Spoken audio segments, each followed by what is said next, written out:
안녕하세요. 커리어가 업그레이드된 잉글리시 커빙의 박혜리입니다. 영어 실력을 업그레이드 하려면 reading, writing, listening, speaking 이 네 가지를 균형감 있게 끌어올려야 한다는 거 우리 다 알죠? 그런데 그 중에서 특히나 여러분 어려워하시는 게 바로 listening인 것 같습니다. 사실 말이 후루룩 지나가 버리면 다시 들을 수가 없잖아요. 그러다 보니까 처음 들을 때 다 이해해야 한다. 이런 심리적인 부담감이 커서 더 이 리스닝을 어려워하시는 것 같습니다. 그래서 이번 영상에서는 영어 리스닝이 힘든 경우를 크게 4가지로 나눠서 생각을 해보고요. 해법까지 챙겨보도록 할게요. 커빙! 제가 인터뷰 영상 중에 일부를 좀 들려드려 볼 거예요. 인터뷰2가 누구냐면 조 디스펜자 박사라는 분입니다. 이분 굉장히 유명한 분이에요. 일단 자기 최면, 또 명상 이런 전문가로 굉장히 유명하신데 정신과 신체가 유기적으로 연결되어 있다. 그게 어떻게 연결되어 있는지에 대해서 자기 스스로 삶에서 몸소 이제 증명했던 그런 분이셨고 또 그러다 보니까 이 분야 대가로 굉장히 유명하시죠. 이분의 생각에 대한 내용적인 접근은 다음 기회에 한번 해보도록 하고요. 오늘은 일단 말만 생각을 해볼게요. 이분이 말하는 방식을 보면은 발음이 굉장히 정확합니다. 경우에 따라서 조금 빠르게 말하기도 하고요. 조금 천천히 말하기도 하는데 너무 빨라서 이해를 못할 정도는 아닙니다. 그러니까 여러분이 중급 정도의 실력이다 그러신다면은 이분 말을 100% 이해는 못하더라도 말의 소리값을 전부 듣는 것을 목표해 보셔도 좋을 것 같습니다. 자, 그러면 들어볼게요. And in order for us to find love, a part of us must die. 다 들으셨나요? 뭐에 관한 이야기인지는 들으셨어요? 네, love라는 단어는 들으셨을 것 같은데 안 들리셨으면 어떡하죠? 자, 사랑에 관한 이야기였어요. 다시 한 번만 들어볼게요.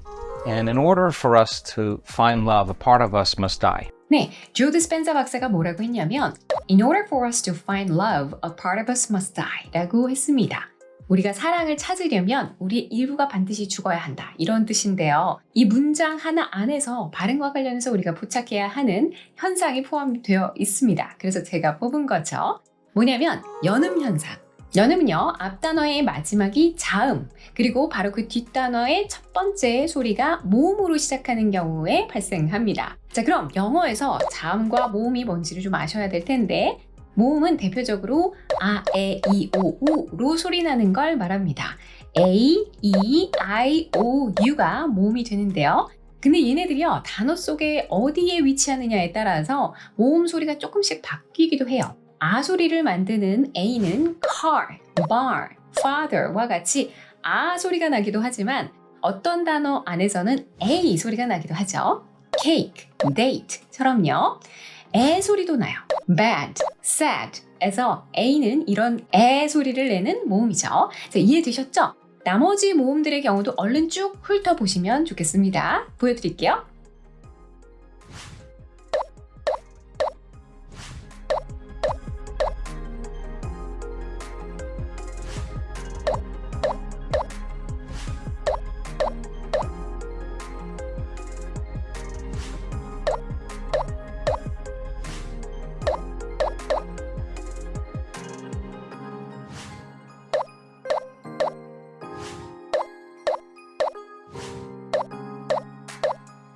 자, 그러면 자음은 모음을 제외한 나머지라고 생각하시면 되겠죠? 자, 그럼 아까 문장으로 돌아가서 조 디스펜사가 in order 이 부분을 말할 때 어떻게 발음했죠? 네, in order 이렇게 끊어서 발음하지 않았어요. 그런 원어민은 없습니다. in order 이렇게 발음했죠.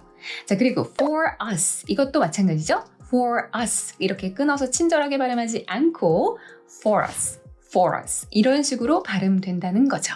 마지막으로 왕건이 예시가 있었어요. 이거 모르면 진짜 정말 안 들립니다. 바로 a part of us 이 부분인데요. a part of us 이렇게 발음하는 원어민 당연히 없죠. 이어서 발음을 하다 보면 이 안에서 연음이 막 마구 발생해요. a part of us 이렇게 소리가 나는데 a part of us를 보면 party의 T는 자음, 그리고 바로 뒷단어의 of의 O는 모음이잖아요. 연음 발생하죠? part of가 아니라 part of 이런 식으로. 자, 그리고 of의 마지막은 자음인 F로 끝나는데 바로 뒷단어의 첫 소리가 모음인 소리가 나죠. 그래서 이 부분도 of us가 아니라 of us 그래서 이어붙이면 a part of us a part of us. 이런 소리가 납니다. 영어에서는 사실 이 단어가 이렇게 서로 붙으면서 소리가 섞이고 또 변형되는 이런 연음 현상을 모르면요. 리스닝을 사실 잘 하시기가 정말 어려워요. 그래서 여러분 이 부분 반드시 챙겨주시기 바랍니다. 커빙! 자, 두 번째. 영어에서는 같은 발음인데 맥락상 이 단어일 거야 라고 유추해야 되는 경우가 있습니다. 영상 먼저 볼게요. When you feel love, you tend to feel more whole. And when you feel more whole, you tend to want less. 네, 뭐라고 했죠? When you feel love, you tend to feel more And when you feel more you tend to want less 라고 말했습니다. 괄호 안에 들어가는 단어가 뭐냐 이게 관건인데요. 제가 문제 낼게요. whole이라는 발음은 들으셨을 거예요. 괄호 안에 들어갈 단어는 whole, whole일까요? 아니면 whole, whole일까요? 둘 다 발음은 같죠? 자, 그러니까 맥락에 따라서 같은 발음의 단어지만 어떤 단어를 의도한 건지 유추해야 하는 경우가 생긴다는 거죠. 이걸 정확하게 파악하기 위해서는 이 두 단어의 의미를 알고 이 말을 듣는 순간 어떤 단어가 맞는 건지 딱 판단하셔야 되는 거예요. 이 경우에서 보시듯이 영어 리스닝의 능력이 단순히 소리를 듣고 못 듣고의 문제는 아니구나 이거 알 수 있습니다. 소리값을 듣고 인지한 다음에 맥락에 맞게 단어를 떠올리고 그 단어의 의미를 문장 안에서 다른 단어들하고 연결해서 이해해야 되는 거잖아요. 그래서 1번 HOLE 이 단어는요. 구멍, 구덩이라는 뜻이죠. 맥락상 안 맞습니다. 그리고 2번 WHOLE 이 단어에는 온전한, 완전한 이런 의미가 있어요. 네, 정답은 그래서 2번입니다.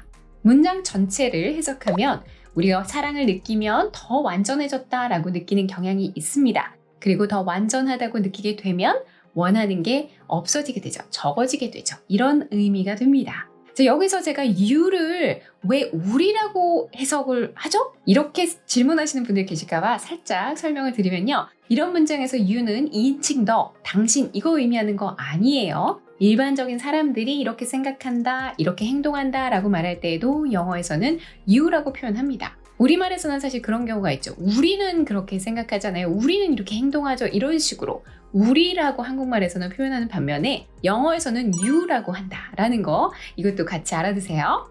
커빙! 세 번째 경우입니다. 바로 의미상 중요하지 않은 기능어의 경우 상대적으로 약하게 발음해서 잘 안 들린다라는 건데요. 기능어가 뭐냐면 문장의 뜻을 이해하는 데에는 사실 별 영향이 없어요. 문법상의 기능을 발휘하기 위해서 존재하는 단어들이 바로 이 기능어인데요. 조동사, 접속사, 관사, 전치사 얘네들이 기능어입니다.